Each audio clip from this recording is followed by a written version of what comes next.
Okay lang sa babae siguro kung nakikitira kayo sa bahay ng biyanan nyo. Kung babae ka, pero kung sa mga sarili, medyo mabigat-bigat na puti. Talaga. Yeah? Especially kung wala kang trabaho. Okay lang. Sa case ni Solomon, ang dami niyang pera. So, kaya... Mother-in-laws were nakikisama sa kanya kasi yeah. Siguro, kung may nagbisita siya sa bahay ng anak, siguro, pati electric pan nakatutok lagi sa kanya o kaya hindi na masahin na pa yung kanyang son-in-law. No? Sa mga kaso naman ng mga kabet, no? Kahit na alam nila na mali, siguro nang okay na lang sa kanila dahil sinusuportahan, di ba? Financially, wala silang angal. No? Pero kung ikaw lalaki ka, natamad-tamad ka, wala kang trabaho, no? Ang ginagawa ko, magpahangin lang sa electric pan tapos manood ng TV, hindi mo na namalayan yung mata ng iyong biyanan ay naiinit na tumingin sa'yo. Tumikirit na sa'yo, no? Di ba? So, ganun ano ang sitwasyon ni Solomon. So, that's why in verse 2, he said, vanity of vanities, life is vanity. So, if you continue to read through this book, you will find Solomon that he is a man of everything. Wala ka nang hanapin pa. Sabi nga. So, the most important thing we need to ponder here that people were so preoccupied and busy chasing about life in this present life. These things like wisdom, pleasures. Okay? If you are work-oriented or career-oriented, wala kang iniisip na kundi magtrabaho at suportahan mo ang pangailangan ng iyong pamilya. What else? Sa mga career-oriented, they seek self-advancement. Hindi sila kang tinto ng kanilang pinag-aralan kahit na matatanda na. Sige pa rin ang aral ng aral.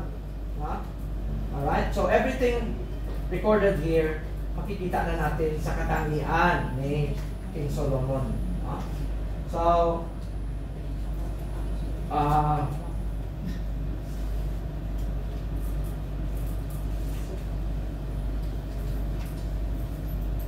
let's try to open Ephesians chapter 2 verse 10. What the Bible said. Ephesians chapter 2, for we are His workmanship. Then, mahina ang kwanto dito. Ephesians 2 verse 10. Chapter 2 verse 10.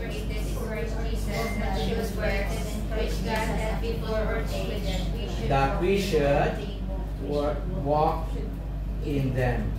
So what do we mean by for we are His workmanship? That means to say we are God's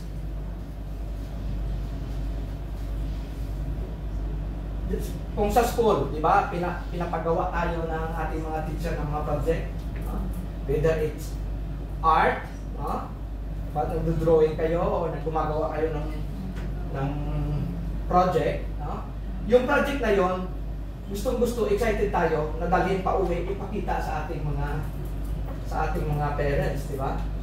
So, you try to paint that picture in your mind that we are God's workmanship. That means to say,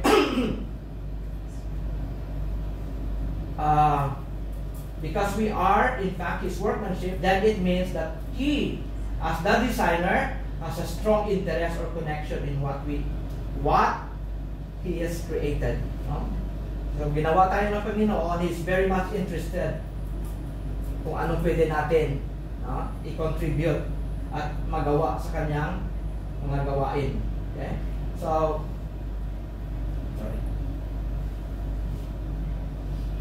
in just the same way, God is the designer of your life and my life. We look around and other people might not care about us. You might even look in the mirror and not care that much about yourself. You may be an unfortunate person who grew up in a family where you weren't shown a lot of love. But let me tell you this morning, God loves you because you are His, not only workmanship, you are His creation. Romans chapter 5 verse 8, but God commanded His love, or commended His love. In other words, God demonstrated His love. Paano? Paano niya pinakita ang kanyang pagmamahal sa atin? He demonstrated His love toward us, and that while we were yet sinners, Christ died for us. So in other words, He is pretty much interested in your life. So that's why don't miss, huwag mong maliitin. Don't belittle yourself. If God had placed you in this church, don't say na kayo na lang dyan, hindi ako gifted. Wala akong pwedeng maiambag. Don't think about that.